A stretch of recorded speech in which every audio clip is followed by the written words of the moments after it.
പ്രിയമുള്ളവരെ, നമസ്കാരം. ഞാനിന്ന് ചെറിയൊരു കൈപ്പുസ്തകം നിങ്ങളെ പരിചയപ്പെടുത്താൻ എൻ്റെ സുഹൃത്ത് എനിക്ക് പോസ്റ്ററായിട്ട് അയച്ചു തന്നതാണ്. ഇത് നമുക്കറിയാം, വായന എന്ന ആ ഒരു വലിയ സിദ്ധി മനുഷ്യന് മാത്രമുള്ളൊരു സിദ്ധിയാണ് വായിക്കുക എന്നുള്ളത്.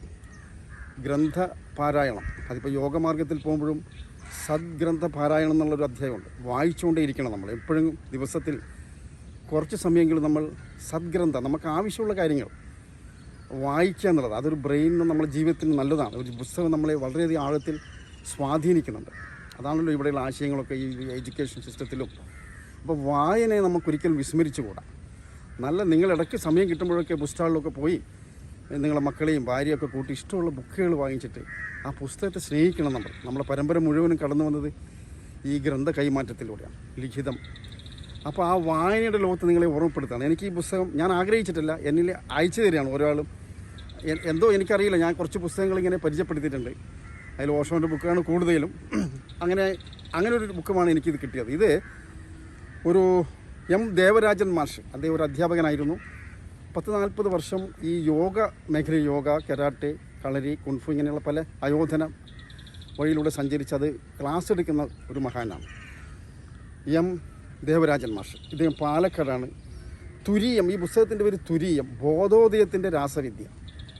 ഈ പുസ്തകം യോഗ വഴിയിൽ സഞ്ചരിക്കുന്ന, അതുപോലെ തന്നെ പതഞ്ജലി യോഗസൂത്രത്തിലെ ചില കാര്യങ്ങൾ വളരെ ലളിതമായിട്ട് എല്ലാവർക്കും സാധാരണക്കാരന് മനസ്സിലാവുന്ന രീതിയിൽ അദ്ദേഹം ഇതിൽ എഴുതിയിട്ടുണ്ട്.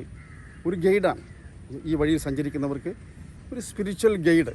അതിലുള്ള അത്ഭുതങ്ങളും അതിൻ്റെ സാധ്യതകളും ആ സാധന മാർഗ്ഗം എന്തൊക്കെയാണ് നമ്മളെ സ്വാധീനിക്കുക, എങ്ങനെയാണ് സ്വാധീനിക്കുന്നത്, അതൊക്കെ നന്നായിട്ട് ഇദ്ദേഹം ഈ പുസ്തകത്തിൽ സംവദിക്കുന്നുണ്ട്.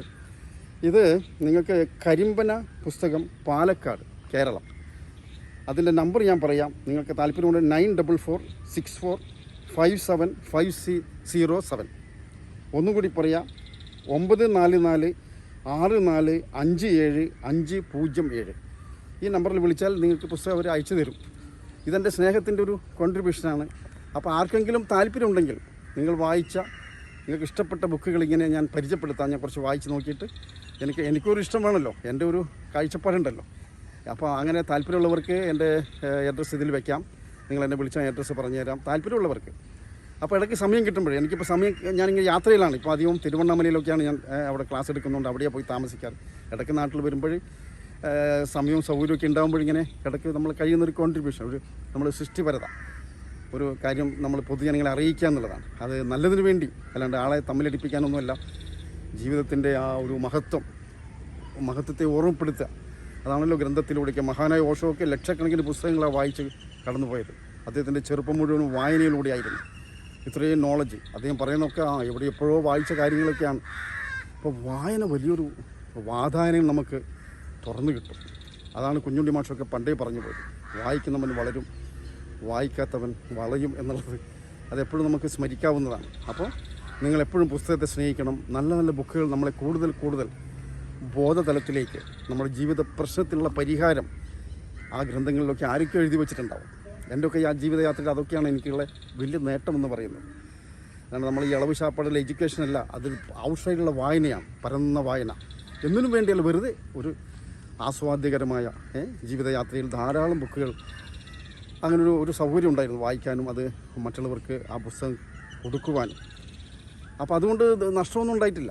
അതുകൊണ്ട് നമുക്ക് നമ്മളതായ ഒരു കാഴ്ചപ്പാടും, ഈ ലോകത്തിൽ എങ്ങനെ ജീവിക്കണം, എങ്ങോട്ട് പോകണം, എന്ത് ചെയ്യണം, നമുക്ക് നമ്മളതായ ഒരു സ്വതന്ത്രമായൊരു ബോധമണ്ഡലം, ഒരു വഴി നമുക്ക് തിരഞ്ഞെടുക്കാൻ പറ്റി. അത് ഈ വായനയിലൂടെ കിട്ടിയതാണ്. പിന്നെ മഹാഗുരുക്കന്മാരുടെ അറിയാമല്ലോ, അവരുടെ പാഠങ്ങളും പഠനങ്ങളും അങ്ങനെ അതൊക്കെ നമ്മളെ ഈ വളർച്ചയിൽ സഹായിച്ചിട്ടുണ്ട്. അതുകൊണ്ട് ഈ വാർദ്ധക്യം, എന്നെപ്പോലെയുള്ള വാർദ്ധക്യത്തിൽ ഇപ്പോൾ 67 വയസ്സ് നടന്നുകൊണ്ടിരിക്കുകയാണ്. അപ്പോൾ അത്തരം ആൾക്കാർ വെറുതെ ഇരിക്കേണ്ട ആവശ്യമില്ല. വായിച്ചും ചിരിച്ചും കളിച്ചും ജീവിതം ക്രിയാത്മകമാകട്ടെ, ആനന്ദകരമാവട്ടെ. അതിൻ്റെ നിമിഷങ്ങളെ യാഥാർത്ഥ്യമാക്കിക്കൊണ്ട് ഇവിടുന്ന് കടന്നു പോകാം. നമുക്കിവിടെ ഫിക്സേഷനില്ല ആർക്കും. നമുക്കെല്ലാം ഒരു നിശ്ചിത കേന്ദ്രബിന്ദുവാണ്. നമുക്ക് ഈ വിശ്വപ്രപഞ്ചത്തിലെ നിശ്ചയിക്കപ്പെട്ട സമയം മാത്രമേ ഇവിടെ ആർക്കും ഈ ഭൂമിയിൽ ഇരിക്കാൻ പറ്റൂ. അതൊരു സത്യമാണല്ലോ, എല്ലാവർക്കും ബാധകമാണ്. അതിന് ഓരോ നിമിഷവും നമ്മൾ സമ്പൂർണ്ണമായി ജീവിക്കുക, അതിനോട് നന്ദി പറയുക, കടന്നു പോകാം. ഇത്ര മാത്രം പറഞ്ഞുകൊണ്ട് ഈ പുസ്തകം നിങ്ങളെ പരിചയപ്പെടുത്താൻ എനിക്ക് സാധിച്ചതിൽ അതിയായ സന്തോഷമുണ്ട്. നല്ലൊരു ഗ്രന്ഥമാണ്. യോഗ വഴിയിലൊക്കെ സഞ്ചരിക്കുന്ന യോഗ ടീച്ചേഴ്സിന്, അതുപോലെ ആ വഴി സ്വീകരിക്കുന്നവർക്കൊക്കെ ഒരു ഗൈഡായിട്ട് ഈ പുസ്തകം ഉപയോഗപ്പെടുത്താം എന്ന് മാത്രം പറഞ്ഞുകൊണ്ട് നന്ദി, നമസ്കാരം. വീണ്ടും കാണാം.